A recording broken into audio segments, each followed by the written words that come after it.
2023 റിലീസായ ഒരു horror science fiction മൂവിയാണ് ബേർഡ് ബോക്സ് ബാർസലോണ. 2018 റിലീസ് ചെയ്ത സാൻഡ്രോ ബുള്ളോക്ക് നായികയായ ബേർഡ് ബോക്സ് എന്ന മൂവിയിൽ നിന്നും അഡാപ്റ്റ് ചെയ്തതാണെങ്കിലും അതിന്റെ സീക്വൽ അല്ല ഈ മൂവി.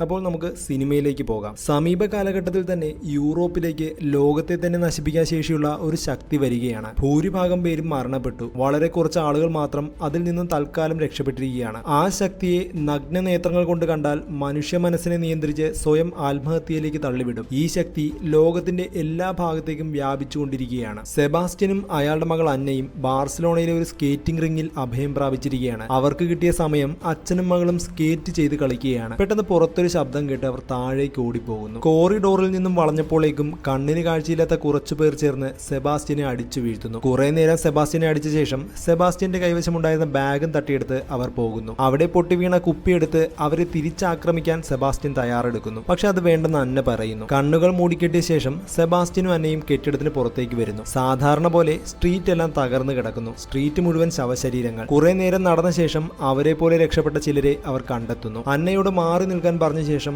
അവരുടെ കൂടെ നിൽക്കാൻ സാധിക്കുമോ എന്ന് സെബാസ്റ്റ്യൻ ചോദിക്കുന്നു. പക്ഷെ സെബാസ്റ്റ്യൻ അവരുടെ സംഘത്തിന് ഭീഷണിയാകുമോ എന്നവർ ഭയക്കുന്നു. താനൊരു കൺസ്ട്രക്ഷൻ എഞ്ചിനീയർ ആണെന്നും ജനറേറ്റർ എവിടെയാണെന്ന് കണ്ടെത്താൻ തനിക്ക് സാധിക്കുമെന്നും അതുവഴി നിങ്ങൾക്ക് വെളിച്ചത്തിരിക്കുവാനും ഹീറ്റർ ഉപയോഗിക്കാനും സാധിക്കുമെന്നും സെബാസ്റ്റ്യൻ പറയുന്നു. ഒടുവിൽ മനസ്സില്ലാ മനസ്സോടെ അവർ സെബാസ്റ്റ്യനെ അവരുടെ കൂടെ കൂട്ടുന്നു. അവർ സെബാസ്റ്റ്യനെ അവരുടെ ഒളിത്താവളമായ ബസ് സ്റ്റേഷനിലേക്ക് കൊണ്ടുപോകുന്നു. അവിടെ അവരോടൊപ്പം രക്ഷപ്പെട്ട മറ്റാൾക്കാരും ഉണ്ടായിരുന്നു. അവിടെ വെച്ച് സെബാസ്റ്റ്യൻ ലിലിയാനയെ കണ്ടുമുട്ടുന്നു. ലിലിയാന ഒരു ഡോക്ടറായിരുന്നു. സെബാസ്റ്റ്യന്റെ മുറിവുകളെല്ലാം അവർ വെച്ച് കെട്ടി. വൈകിട്ട് ഡിന്നറിന് സ്വന്തം കണ്ണുകൾ തുന്നിക്കെട്ടി മറച്ച ഒരാളെ സെബാസ്റ്റ്യൻ കണ്ടുമുട്ടി. ആ നിഗൂഢ ശക്തിയുടെ പിടിയിൽപ്പെട്ട വ്യക്തികൾ ചെയ്യുന്ന ഭീകരമായ കഥകളെല്ലാം അയാൾ അവരോട് പറഞ്ഞു. കുറെ മനുഷ്യർ ആ ശക്തിയെ ഭയന്ന് നടക്കുമ്പോൾ കുറെ പേർ അതുമൂലം പ്രശ്നങ്ങളില്ലാതെ സിറ്റിയിലൂടെ നടക്കുന്നു. അവർക്ക് കണ്ണു മറയ്ക്കാതെ ഭയമില്ലാതെ നടക്കാം. അവർക്ക് ഈ ശക്തിയോട് പ്രതിരോധ ശക്തിയുണ്ട്. അവർ സിയർ എന്നാണ് അറിയപ്പെടുന്നത്. ഈ ശക്തിയോട് പ്രതിരോധ ശക്തി ഇല്ലാത്തവരെ, അതായത് സെബാസ്റ്റ്യനെ പോലെയുള്ളവരെ തിരഞ്ഞു പിടിച്ച് കൊല്ലുകയാണ് സിയർ വിഭാഗത്തിൽപ്പെട്ട ആളുകൾ ചെയ്യുന്നത്. രാത്രി ഭക്ഷണത്തിന് ശേഷം അവരെല്ലാവരും ബസ്സിനുള്ളിൽ കയറി കിടന്ന് ഉറങ്ങുന്നു. സെബാസ്റ്റ്യൻ ഇതൊരു അവസരമായി കാണുന്നു. അയാൾ അവിടെയെല്ലാം നടന്ന്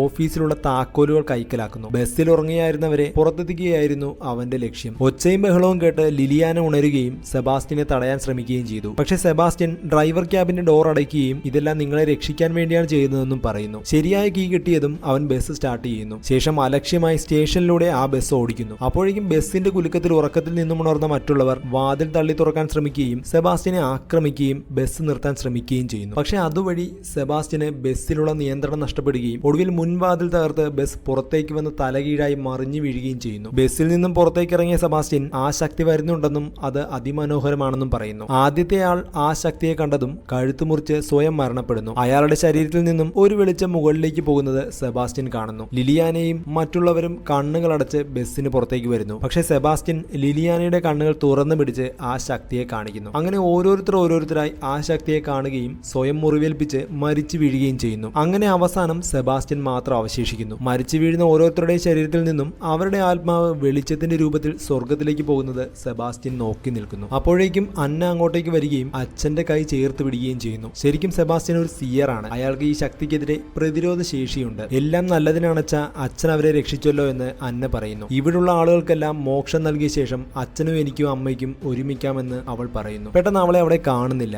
അതായത് അന്ന ശരിക്കും അയാളുടെ കൂടെ ഇല്ല. അവൾ മരണപ്പെട്ടിരുന്നു. ഇപ്പോൾ സെബാസ്റ്റ്യൻ കാണുന്നത് അവന്റെ മനസ്സിന്റെ വെറും തോന്നലാണ്. അവന്റെ മനസ്സ് സൃഷ്ടിക്കുന്ന അന്നയെയാണ് അവൻ കാണുന്നത്. അടുത്ത സീനിൽ കാണിക്കുന്നത് 9 മാസം മുമ്പുള്ള ഫ്ലാഷ് ബാക്ക് ആണ്. അതായത് ആദ്യമായി ബാർസലോണയിലേക്ക് ഈ അദൃശ്യ ശക്തി വന്ന സമയം. കോളിന്റെ രൂപത്തിൽ അലർട്ട് വന്നപ്പോൾ സെബാസ്റ്റ്യൻ ജോലിയുടെ ഇടയിലായിരുന്നു. കാര്യങ്ങൾ അറിഞ്ഞ് സെബാസ്റ്റ്യൻ ഓഫീസിലെത്തിയപ്പോഴേക്കും ജീവനക്കാർ ഓരോരുത്തരായി സ്വയം മരിച്ചുകൊണ്ടിരിക്കുകയാണ്. സെബാസ്റ്റ്യന്റെ ഭാര്യ അവനെ വിളിച്ച് അന്നയെ സ്കൂളിൽ നിന്നും വിളിക്കാനായി പറയുന്നു. സെബാസ്റ്റ്യൻ പുറത്തേക്ക് എത്തി. ജനങ്ങളെല്ലാം പരിഭ്രാന്തരായി അവരുടെ ജീവനും കൊണ്ട് ഓടുകയാണ്. സബ്വേ സ്റ്റേഷനിലേക്ക് എത്തിയപ്പോൾ ഒരുപാട് ജനങ്ങൾ വിഷമത്തോടെ നിൽക്കുന്നത് കാണുന്നു. പെട്ടെന്ന് തന്റെ ചുറ്റുമുള്ള വസ്തുക്കളൊക്കെ പറന്നു പൊങ്ങാൻ തുടങ്ങി. എന്തോ വരുന്നത് പോലെ. അദൃശ്യനായ ആ ശക്തിയായിരുന്നു അത്. അത് വന്നപ്പോഴേക്കും അതിന്റെ വലയിൽ വീണ് ആളുകൾ ഓരോന്നായി മരിച്ചു വീഴാൻ തുടങ്ങിയപ്പോഴേക്കും സെബാസ്റ്റ്യൻ അവിടെ നിന്നും ഓടി രക്ഷപ്പെടുന്നു. അവൻ പുറത്ത് സ്ട്രീറ്റിലെത്തിയപ്പോഴേക്കും ആളുകളെല്ലാം ഓടുകയാണ്. ബിൽഡിങ്ങുകളിൽ സ്ഫോടനം നടക്കുന്നു. ആകെ മുഴുവൻ പരിഭ്രാന്തി. ഒടുവിൽ സെബാസ്റ്റ്യൻ സ്കൂളിലേക്ക് എത്തി. അവിടെ ടേബിളിൽ ഒരു കന്യാസ്ത്രീ മരിച്ചു കിടക്കുന്നുണ്ടായിരുന്നു. സ്കൂൾ കുട്ടികളെല്ലാം പേടിച്ച് വിറച്ചിരിക്കും. കാത്തിരിക്കുകയാണ്. സെബാസ്റ്റ്യൻ അവിടെ നിന്നും അന്നയെ കണ്ടെത്തി. ശേഷം അവിടെ നിന്ന് ഓടിപ്പോവുകയാണ്. അവർ സ്കൂളിന്റെ എൻട്രൻസിൽ എത്തിയപ്പോഴേക്കും പുറത്തെന്തോ പൊട്ടിത്തെറിക്കുകയും തീ പിടിക്കുകയും ചെയ്തു. സ്കൂളിന്റെ ചർച്ചിലൂടെ അവർ രണ്ടുപേരും രക്ഷപ്പെടാനായി പോയപ്പോൾ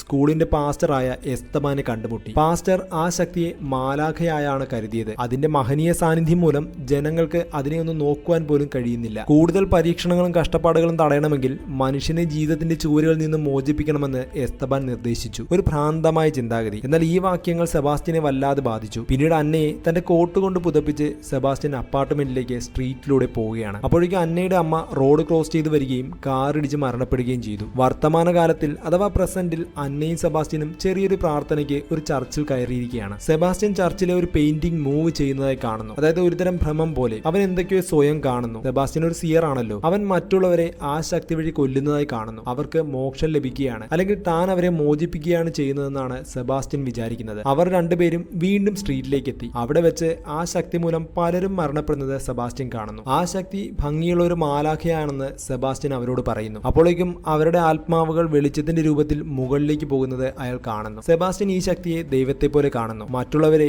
ഈ ശക്തിയുടെ മുന്നിൽ കൊണ്ടുപോയി മരണത്തിന് വിട്ടുകൊടുക്കുമ്പോൾ അവർക്ക് മോക്ഷം ലഭിക്കുകയാണെന്നാണ് അയാൾ കരുതുന്നത്. കുറച്ച് സമയത്തിന് ശേഷം ഒരു സ്ത്രീ സ്റ്റോറിലേക്ക് അതിന്റെ വാതിൽ തല്ലിപ്പൊളിച്ച് കയറുന്നത് സെബാസ്റ്റ്യൻ ദൂരെ നിന്ന് കാണുന്നു. ഇത് കണ്ട സെബാസ്റ്റ്യൻ അവരുടെ പുറകെ ചെന്ന് അവരെ അറ്റാക്ക് ചെയ്യുന്നതിന് മുന്നേ ഒരു കൂട്ടം നായകൾ സെബാസ്റ്റ്യനെ ആക്രമിക്കുന്നു. അപ്പോഴാണ് ആ ശക്തിയിൽ നിന്ന് രക്ഷപ്പെട്ട ഒരു കൂട്ടം ആളുകൾ അങ്ങോട്ടേക്ക് വരുന്നത്. ഒരു കൂട്ടം നായകളുടെ മുതലാളിയായ റഫയാണ് അവരുടെ നേതാവ്. ഒക്ടേവിയോ, റോബർട്ടോ, ക്ലെയർ, സോഫിയ എന്നിവരടങ്ങുന്നതായിരുന്നു ആ സംഘം. സോഫിയ ശരിക്കും അന്നയെ പോലെയായിരുന്നു. തന്നെ കൂടെ നിങ്ങളുടെ കൂടെ കൂട്ടാമോ എന്ന് സെബാസ്റ്റ്യൻ അവരോട് ചോദിക്കുന്നു. ആദ്യം റഫ വിസമ്മതിച്ചെങ്കിലും സെബാസ്റ്റ്യന്റെ സ്ഥിരം ജനറേറ്റർ കഥയിൽ അവർ വീഴുകയും അവനെ അവരുടെ ഗ്രൂപ്പിൽ ചേർക്കുകയും ചെയ്തു. പെട്ടെന്ന് അവർക്ക് ചുറ്റുമുള്ള സാധനങ്ങളൊക്കെ വായുവിൽ പൊങ്ങാൻ തുടങ്ങി. അതായത് ആ നിഗൂഢ ശക്തി അങ്ങോട്ടേക്ക് വരാൻ പോകുന്നു എന്നതിനുള്ള മുന്നറിയിപ്പ് പോലെയായിരുന്നു അത്. അവർ ഉടനെ അവിടെ നിന്നും പോകുന്നു. അവർ തിരികെ തങ്ങൾ ഒളിച്ചു താമസിക്കുന്ന സ്ഥലത്തേക്കെത്തി. യുദ്ധസമയത്ത് ഒളി സങ്കേതമായി ഉപയോഗിച്ചിരുന്ന സ്ഥലമായിരുന്നു അത്. എന്നാൽ സെബാസ്റ്റ്യന്റെ കഥയിൽ സംശയം തോന്നിയ റഫ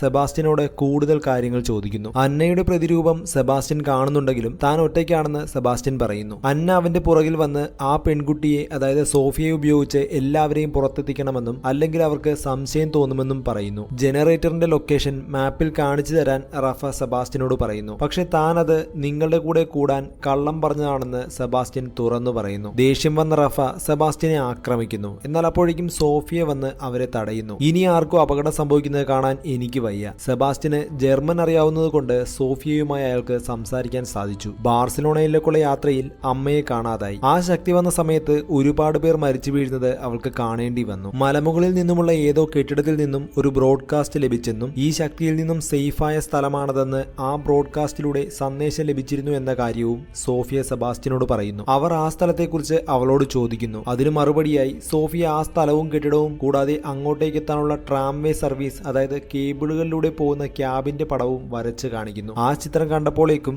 അത് മോഞ്ചുവിക് എന്ന സ്ഥലമാണെന്ന് ഇസബൽ അവരോട് പറയുന്നു. അങ്ങോട്ടേക്ക് പോകുന്നതിനെ സംബന്ധിച്ചുള്ള പ്രശ്നങ്ങളും നല്ലതുമെല്ലാം പരസ്പരം തർക്കിച്ച ശേഷം ഒടുവിൽ അവർ അങ്ങോട്ടേക്ക് പോകാൻ തീരുമാനിക്കുന്നു. അവിടെ എത്തിയാൽ ആ ശക്തിയിൽ നിന്ന് രക്ഷപ്പെടാമെന്നും ആവശ്യത്തിന് ഭക്ഷണവും സുരക്ഷിതത്വവും ലഭിക്കുമെന്നും അവർ പ്രതീക്ഷിക്കുന്നു. അവർ അങ്ങോട്ടേക്ക് പുറപ്പെടുന്നതിന് മുൻപുള്ള രാത്രിയിൽ സെബാസ്റ്റ്യൻ അവൻ കടന്നുപോയ സംഭവങ്ങളെല്ലാം സ്വപ്നത്തിൽ കണ്ട് ഞെട്ടി എണീക്കുന്നു. പിറ്റേ ദിവസം അവർ മോഞ്ചുവിക്കിലേക്കുള്ള യാത്ര ആരംഭിക്കുന്നു. അതിനിടയിൽ അവർ മറ്റൊരു സ്ഥലത്ത് കയറി അങ്ങോട്ടേക്കുള്ള മാപ്പ് കണ്ടെത്തുന്നു. യാത്ര തുടർന്ന സമയത്ത് സെബാസ്റ്റ്യൻ വീണ്ടും പഴയ ഓർമ്മകളിലേക്ക് പോകുന്നു. 8 മാസങ്ങൾക്ക് മുൻപ് GPS വോയിസ് ഉപയോഗിച്ച് അന്നയ്ക്കുണ്ടായ അസുഖത്തിന് ഡോക്ടറെ കാണാൻ ഹോസ്പിറ്റലിലെത്തി. പക്ഷെ പെട്ടെന്ന് അവിടെയുള്ള വസ്തുക്കളെല്ലാം ഉയർന്നു പൊങ്ങി. അതായത് ആ ശക്തി അവിടെയുണ്ട്. കൂടാതെ അവിടെ ആരും ജീവനോടെ ഉണ്ടായിരുന്നില്ല. ശേഷം മരുന്നൊന്നും വാങ്ങാൻ സാധിക്കാതെ സെബാസ്റ്റ്യൻ അന്നയെ തിരികെ വീട്ടിലേക്ക് കൊണ്ടുപോകുന്നു. ഇപ്പോൾ സെബാസ്റ്റ്യനും ആ ഗ്രൂപ്പും മലമുകളിലേക്കുള്ള യാത്രയിലാണ്. രാത്രിയായതിനാൽ വിശ്രമിക്കുവാനായി ഒരിടം കണ്ടുപിടിക്കുന്നു. അന്ന അപ്പോഴും സെബാസ്റ്റ്യനെ പിന്തുടരുന്നതായി അവന് തോന്നുന്നു. ആ ശക്തിയാകാം അന്നയുടെ രൂപത്തിൽ എല്ലാവരെയും കൊല്ലാൻ സെബാസ്റ്റ്യനെ പ്രേരിപ്പിക്കുന്നത്. അവരെല്ലാം ഉറങ്ങിയ ശേഷം സെബാസ്റ്റ്യൻ നായകളുടെ ബെൽറ്റ് പാതി മുറിച്ചു വെക്കുന്നു. പിറ്റേ ദിവസം യാത്ര തുടർന്ന് അവരുടെ ഇടയിലേക്ക്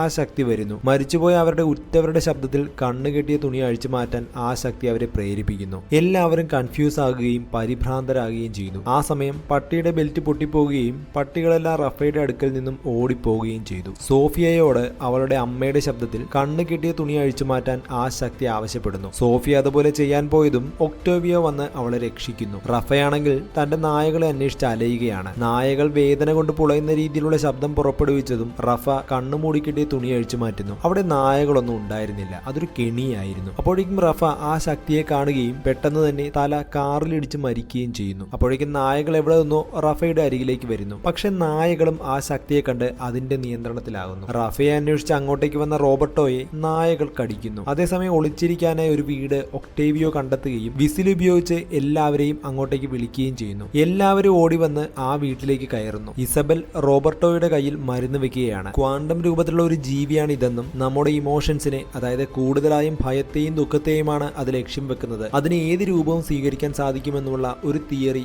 ഒക്ടേവിയോ അവരോട് പറയുന്നു. ഇത് കേട്ട് സെബാസ്റ്റ്യന് എന്തൊക്കെയോ സംശയങ്ങൾ തോന്നുന്നു. പിന്നീട് സോഫിയയെ അന്വേഷിച്ചു പോയ സെബാസ്റ്റ്യൻ കാണുന്നത് പേടിച്ച് നിലത്തിരുന്ന് കരയുന്ന സോഫിയയെയാണ്. അവളെ ആശ്വസിപ്പിക്കുവാനായി തന്റെ കയ്യിലുള്ള അന്നയുടെ നെക്ലേസ് സെബാസ്റ്റ്യൻ സോഫിയയ്ക്ക് കൊടുക്കുന്നു. കഥ വീണ്ടും ഫ്ലാഷ് ബാക്കിലേക്ക് പോകുന്നു. എസ്തബാനും അയാളുടെ അനുയായികളും ഈ ശക്തിയോട് പ്രതിരോധശേഷി ഇല്ലാത്ത ആളുകളെ അന്വേഷിച്ച് നടക്കുകയാണ്. അവരെ കണ്ടെത്തി അവരുടെ കണ്ണുകൾ ബലമായി തുറപ്പിച്ച് ആ ജീവിയെ കാണിക്കുകയും അവർക്ക് മോക്ഷം നൽകാനുമാണ് അയാളും സംഘവും നടക്കുന്നത്. അതായത് ആ ജീവിയുടെ ഒരു ഏജന്റിനെ പോലെയായി മാറി എസ്തബാൻ. ആളുകൾ ഇങ്ങനെ മരിച്ചു വീഴുന്നതിന്റെ ശബ്ദം കേട്ട് അസ്വസ്ഥയായ അന്നയെ പ്രൊട്ടക്ട് ചെയ്യാൻ ഹെഡ്സെറ്റ് ഒക്കെ ഉപയോഗിച്ച് അന്നയ്ക്ക് മ്യൂസിക് വെച്ചു കൊടുക്കുകയാണ് സെബാസ്റ്റ്യൻ. പ്രസന്റിൽ പല സമയത്തും സെബാസ്റ്റ്യൻ അന്നയുടെ രൂപം കാണുന്നുണ്ട്. അതായത് അവൾ യഥാർത്ഥ വ്യക്തിയല്ലല്ലോ, അവൾ മറ്റുള്ളവരെ കൊല്ലാൻ സെബാസ്റ്റ്യനെ പ്രേരിപ്പിച്ചുകൊണ്ടേയിരിക്കുകയാണ്. നമ്മൾ സ്നേഹിക്കുന്നവരുടെ രൂപം ഉപയോഗിച്ച് നമ്മുടെ മനസ്സിനെ കൺട്രോൾ ചെയ്യാൻ ശ്രമിക്കുകയാണ് ആ ശക്തിയെന്ന് പതുക്കെ സെബാസ്റ്റ്യനുമായി സംസാരിച്ചു തുടങ്ങിയ ക്ലെയർ പറയുന്നു. പക്ഷെ അതേസമയം അന്നയുടെ രൂപം അവനെ കൺട്രോൾ ചെയ്യാൻ ശ്രമിക്കുന്നുണ്ട്. ഇത് സെബാസ്റ്റ്യന്റെ സംശയം വർദ്ധിപ്പിച്ചു. പെട്ടെന്ന് റോബർട്ടോ ബോധം കെട്ട് വീഴുന്നു.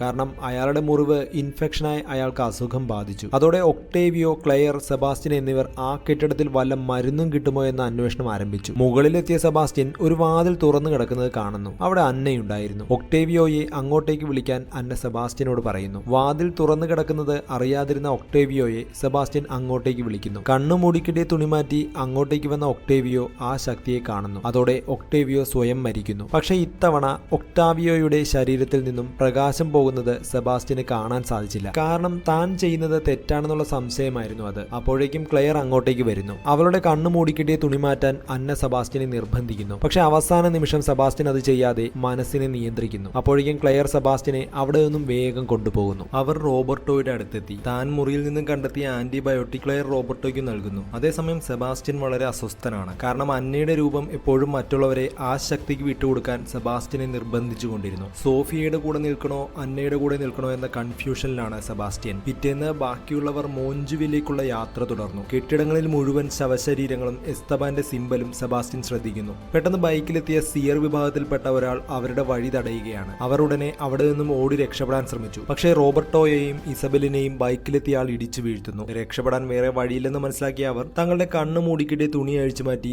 ഒരുമിച്ച് മരിക്കുന്നു. ആ ശക്തിയുടെ സാന്നിധ്യം മനസ്സിലാക്കിയ സെബാസ്റ്റ്യൻ ക്ലെയറിനെയും സോഫിയയും ഒരു ബിൽഡിങ്ങിനുള്ളിലേക്ക് കയറ്റി സേഫ് ആക്കുന്നു. അപ്പോഴാണ് സെബാസ്റ്റ്യൻ ഉപയോഗിക്കുന്ന കണ്ണട ക്ലെയർ ശ്രദ്ധിക്കുന്നത്. അത് കറുപ്പല്ല, അതിനുള്ളിലൂടെ സെബാസ്റ്റ്യന് കാഴ്ചകൾ കാണാം. സെബാസ്റ്റ്യൻ ഒരു സിയർ ആണെന്നും മറ്റുള്ളവരെയെല്ലാം കൊന്നതും ഇയാൾ തന്നെയാണെന്നും ക്ലെയർ ഞെട്ടലോടെ മനസ്സിലാക്കുന്നു. ക്ലെയർ സോഫിയയും എടുത്ത് കെട്ടിടത്തിന് മുകളിലേക്ക് ഓടിക്കയറുന്നു. സെബാസ്റ്റ്യൻ അവരെ പിന്തുടർന്നു. ആ ശക്തി അന്നയുടെ രൂപത്തിൽ വന്ന് അവരെ കൊല്ലാൻ സെബാസ്റ്റ്യനെ പ്രേരിപ്പിച്ചുകൊണ്ടിരുന്നു. ക്ലെയറും സോഫിയയും റൂഫിലെത്തി. പക്ഷെ പുറകെ എത്തിയ സെബാസ്റ്റ്യൻ അവരെ തടയുകയും ക്ലെയറിനെ തള്ളിയിടുകയും ചെയ്യുന്നു. ശേഷം സെബാസ്റ്റ്യൻ സോഫിയയുടെ കണ്ണുമൂടിക്കെട്ടിയ തുണി അഴിച്ചു മാറ്റാനായി പോവുകയാണ്. തൊട്ടപ്പുറത്ത് ചോരയൊലിച്ച തലയുമായി നിന്ന അന്ന സോഫിയയുടെ കണ്ണ് തുറക്കാൻ സെബാസ്റ്റ്യനെ പ്രേരിപ്പിച്ചുകൊണ്ടേയിരുന്നു. പക്ഷെ ഒടുവിൽ താൻ ചെയ്തതെല്ലാം തെറ്റാണെന്ന തിരിച്ചറിവ് സെബാസ്റ്റ്യന് വരികയും സോഫിയയുടെ കണ്ണ് തുറക്കുന്നതിന് പകരം കരഞ്ഞുകൊണ്ട് സെബാസ്റ്റ്യൻ സോഫിയെ കെട്ടിപ്പിടിക്കുകയാണ്. അപ്പോഴേക്കും അടുത്ത സീൻ ഫ്ലാഷ് ബാക്കിലേക്ക് പോകുന്നു. മാസങ്ങൾക്ക് മുൻപ് അന്നയും സെബാസ്റ്റ്യനും അന്നയുടെ ബർത്ത്ഡേ ആഘോഷിക്കുകയായിരുന്നു. പെട്ടെന്ന് ആരോ വാതിൽ ശക്തമായി മുട്ടുന്നു. സെബാസ്റ്റ്യൻ അങ്ങോട്ടേക്ക് എത്തിയതും വാതിൽ തുറന്ന് തള്ളിക്കയറിയ ഒരാൾ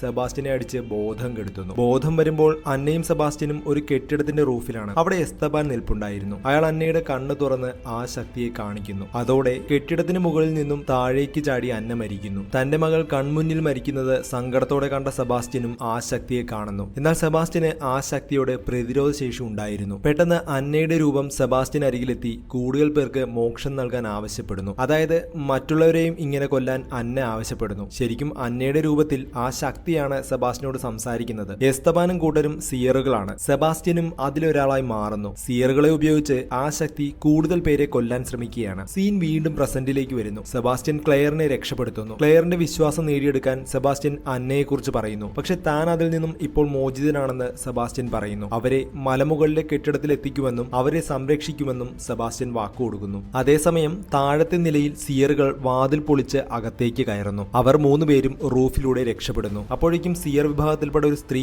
അവരുടെ മുന്നിലെത്തി. ശേഷം സെബാസ്റ്റ്യനുമായി ഫൈറ്റ് ആരംഭിക്കുന്നു. അവർ സെബാസ്റ്റ്യന്റെ കണ്ണ് കുത്തിപ്പൊട്ടിക്കാൻ ശ്രമിച്ചപ്പോഴേക്കും സെബാസ്റ്റ്യൻ അവരെ ബലമായി തള്ളി താഴേക്കിടുകയും അവർ മരിക്കുകയും ചെയ്യുന്നു. താഴെ എത്തിയ അവർ ഒരു കാറിനുള്ളിൽ കയറി രക്ഷപ്പെടാൻ ശ്രമിക്കുന്നു. അപ്പോഴേക്കും കൂടുതൽ സിയറുകൾ അങ്ങോട്ടേക്ക് എത്തുകയും കാറിന്റെ ചില്ലുകൾ തകർത്ത് അവരെ പിടികൂടാൻ ശ്രമിക്കുകയും ചെയ്യുന്നു. പക്ഷെ ഒരു വിധത്തിൽ അവർ മൂന്നുപേരും അവിടെ നിന്നും കാറിൽ രക്ഷപ്പെടുന്നു. എന്നാൽ എസ്തബാനും സംഘവും മറ്റൊരു കാറിൽ അവരെ പിന്തുടർന്നു. അന്നയുടെ രൂപം റോഡിൽ കാറിന് മുന്നിൽ വന്നു നിന്നെങ്കിലും സെബാസ്റ്റ്യൻ കാർ വെട്ടിച്ച് മുന്നോട്ട് പോകുന്നു. കേബിൾ കാർ ടവറിന് മുന്നിലെത്തിയ അവർ അങ്ങോട്ടേക്കുള്ള എൻട്രൻസിന് മുന്നിൽ കാർ വട്ടമിടുന്നു. ശേഷം സെബാസ്റ്റ്യൻ ആ കാറിന്റെ പെട്രോൾ ടാങ്കിൽ തുണി കത്തിച്ചിടുകയും അതുവഴി ആ കാർ പൊട്ടിത്തെറിക്കുകയും ചെയ്യുന്നു. അതുവഴി അങ്ങോട്ടേക്കെത്തിയ കുറച്ച് സിയറുകൾ കൊല്ലപ്പെടുന്നു. ക്ലെയറിനോടും സോഫിയയോടും ടവറിനുള്ളിലേക്ക് കയറാൻ സെബാസ്റ്റ്യൻ പറയുന്നു. ശേഷം അങ്ങോട്ടേക്ക് വന്ന എസ്തബാനെ തടയാൻ സെബാസ്റ്റ്യൻ അവിടെ ഇങ്ങനെ നിൽക്കുകയാണ്. ഫിലോസഫി പറഞ്ഞ് അവർ തമ്മിൽ തർക്കിച്ചുകൊണ്ടിരിക്കുന്നതിനിടയിൽ ആ പഴയ തുരുമ്പിച്ച സ്റ്റെയറിലൂടെ സോഫിയയും ക്ലെയറും മുകളിലേക്ക് കയറിക്കൊണ്ടിരുന്നു. തുരുമ്പെടുത്ത ഒരു പടി ഇളകി സോഫിയ താഴേക്ക് പോകുമ്പോഴേക്ക് പെട്ടെന്ന് ക്ലെയർ ആ കുട്ടിയെ രക്ഷിക്കുന്നു. കണ്ണുമൂടി കെട്ടി